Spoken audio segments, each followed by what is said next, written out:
Episode 15. High Shear. How much gravitational force can a human withstand? Asked the smuggler. Linuka Amga's euphoria about the successful lab prison break dissipated quickly, realizing Oonzu's meat transporter still had to dodge orbital patrols and screening vessels of the Levy fleet. "I have no idea," said Linuka. "Commander Genie, what is the human tolerance for G-forces?" Genie had settled in the cockpit along with Linuka and the alien skipper. Preferred environment: 1 to 3 OIC, blackout zone; 4 to 6 OIC, crush zone; 7 or more. My Marines are trained to operate in 4.5 OIC for up to 1 shift. Linuka attempted to translate for Oonzu, but struggled to find a clickjet equivalent for the units Genie had rattled down. "This does not tell me much," said the smuggler. "You said you studied at the court of Zirik. He didn't teach you our unit system. Zirik cured me of fractured consciousness syndrome. He did not give me physics lessons." The vessel Oonzu called Hikshur cut through the assembly moon's cloud layers, the chemical thrusters rattling the ship. A song of sorrow chimed into the grumble of the ascent. The true power source awakened. The fusion reactor warmed up to torture their ears with the eerie choir of high-pitched, childlike voices. "Why is he asking?" said Genie. "The dampeners and stabilizers seem to work just fine. Are we not going straight for the darkstring connector? You can outrun the Levy fleet units, right?" asked Linuka.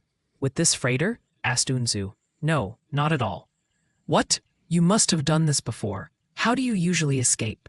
"I fly risky maneuvers, high shear swing-bys, outside stabilizer specs. Puny humans cannot follow. Sometimes it costs me my cargo, but I escape." "Well, Oonzu, assume the puny humans on board can tolerate what your cargo animals could, not more. And remember, just like with the dead Zomsa you tried to push on that restaurant owner, there is no payment if we turn into sneers along your hull." "I understand. Tell your fellow humans to secure themselves inside the cargo hold. There are mechanisms to strap animal cages to the inner hull. Use these straps to tie your bodies along the wall lining. And hurry. We need to make a hard burn for the gas giant as soon as we get out of this world's magnetic tail." Linuka didn't understand, except the Traz expected a pressing need for some crazy maneuvering. "Why are we doing this?" "To outrun the 2 patrol craft following us. Now go to the cargo hold and secure your humans and yourself." Linuka wanted to argue for staying in the cockpit, but how could she help the Traz? There were no instruments or screens for human eyes to monitor, no tactical controls to link to. She could still converse thinking in Klikcha from someplace else inside the ship. Should the realities grace her with usable insights? Linuka looked at Genie. "To the cargo hold. Everyone needs to strap in." The Marines were efficient in securing not only their unstable comrades and themselves, but also in fastening any loose items they spotted in the cargo hold. The wall straps looked functional, but were coated in grime and worse, as if they had been run straight through the animal cages, accumulating Oonzu's involuntary passengers' droppings for ordits. No one else complained, so Linuka bit her tongue, but the stench stung in her nose like acid fumes. "Ready or not, we need to burn." Oonzu's voice in Linuka's head sounded concerned, and the underlying feelings flickering through the Klikcha vocabulary conveyed fragments of regret. The smuggler feared he had taken on a task too great. Linuka closed her eyes. Is this how her father felt when he led his strike force into the Dark One's home galaxy, only to realize the aliens' primary warlord knew where to intercept them? A roar. The straps cut deep into Linuka's skin. She couldn't breathe. The burn had begun. A mural of blessing for the Marines who secured all the objects they could find.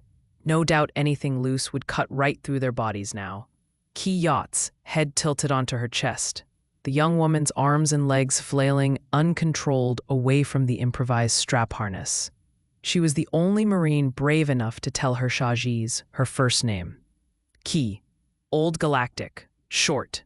Pretty. There could be no reality her thoughtful parents had foreseen her daughter getting mangled in this scenario. Tiny particles of an unholy mixture of animal food dust and dried feces puffed out of every tiny crack and seam inside the cargo hold. Linuka seemed to have lost control of her jaw. How long was this burn? She could not only smell but taste animal. Wretched. Stop the burn. Make it Magius stop. Linuka opened her eyes. She was still in her straps, and a quick look around confirmed everyone else was too. The burn must have knocked her out. Her skin was still sore from where the straps cut. She couldn't have been out for too long. Yachts was moving, thankfully, but her face was a pained grimace. Linuka should have given the Traz pilot a lower tolerance than treat us like your food stock animals. The Yermi would heal her body within a few passes, but the Marine's bones would remain broken, and they'd carry their bruises for many spins. Her mouth was dried out from the terrible dust cloud, slowly settling toward where the ship's stabilizers defined down.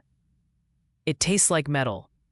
Linuka felt the urge to spit out, but could not muster enough saliva to do so. Radiation, said Chadzini, rubbing his knee. His lower leg looked blood-soaked.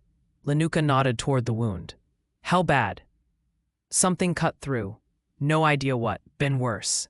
How are you, Shajiz? What did you mean by radiation? Ionized radiation leaves a metallic taste in most people's mouths. I guess our skipper is taking us close to one of the stars.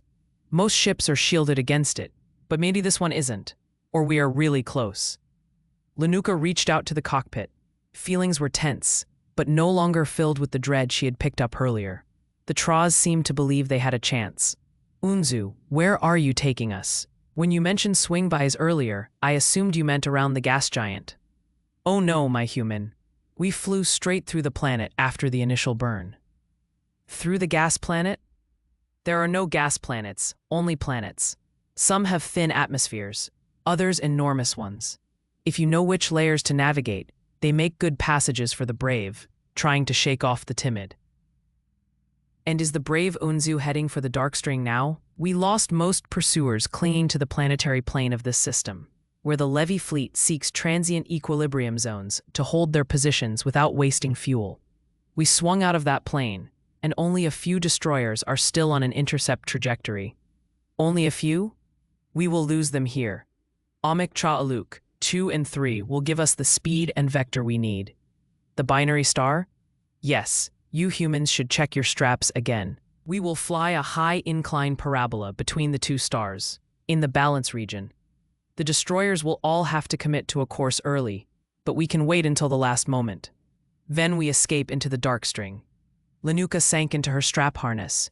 She didn't understand what Oonzu was planning, but she took solace in the confidence he radiated when talking about their escape.